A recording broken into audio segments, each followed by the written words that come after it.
8-এর উত্তর হবে ক।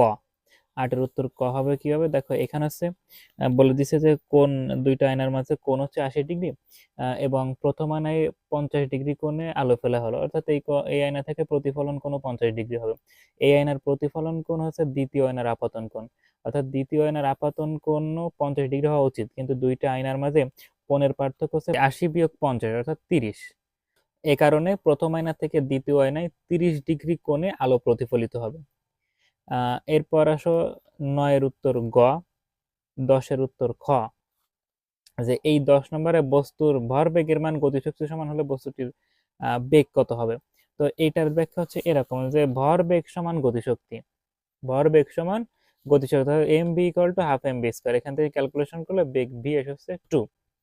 11-র ঘ, 12-ই গ, 13-ই খ, 14-র উত্তর হবে ঘ।